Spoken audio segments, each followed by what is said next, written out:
জাদু সম্ৰাট বিক্ৰম তালুকদাৰৰ বিধানসভা নিৰ্বাচনৰ ভৱিষ্যৎবাণী 100% শুদ্ধ প্ৰমাণিত জাদু সম্ৰাট বিক্ৰমৰ ভৱিষ্যৎবাণী ভোট গ্ৰহণৰ পাছত বাকচত তলা বন্ধ কৰিছিল প্ৰাৰ্থীৰ ভাগ্য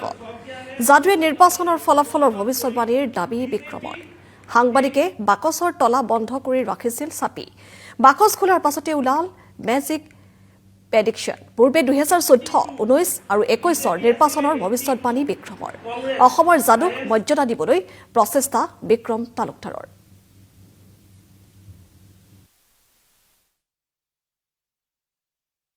চতুৰ্থবাৰৰ বাবে বৃহৎ সফলতা বুলি ক'ব পাৰি লাগিব মেজিকেল প্ৰেডিকশ্যন চতুৰ্থবাৰৰ বাবে 100% শুদ্ধ প্ৰমাণিত হৈছে আজি আমি এই 5 মে তাৰিখে বাকচ খুলিলোঁ আৰু ৰিজাল্টৰ লগত একেলগে মিলিছে সেয়েহে মই সঁচাকৈ সুখী আৰু সকলো সংবাদ মাধ্যম যিসকলে আমাক সহায় কৰিছিলে সকলো দলৰ যিসকল নেত্ৰী কৰ্মকৰ্তা আছিলে যিসকল নেতৃত্ব লৈছিলে তেওঁলোকে আমাক যিখিনি সহায় সহযোগিতা কৰিছে যিসকল প্ৰাৰ্থী আছিলে তেওঁলোকে যিখিনি সুযোগ দিছে তেওঁলোকে যিখিনি আমাক বিশ্বাস দিছে তেওঁলোকে আমাক যিখিনি শ্বেয়াৰ কৰিছে তাৰ বাবে এইটো সফল হৈছে এইটো কেৱল মোৰ বিক্ৰম বা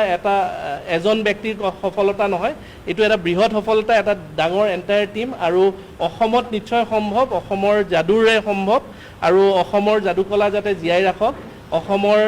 যাদুৱে যাতে পুনৰ মৰ্যাদা পাওক অসম দেশ যাদুৰ দেশ যদি বুলি আমি সকলোৱে যাতে পুনৰ হাঁহি মুখে ক'ব পাৰোঁ এপ্ৰিল 6 ভৱিষ্যৎবাণী আৰু পূৰ্ব অনুমান কৰি বিজেপি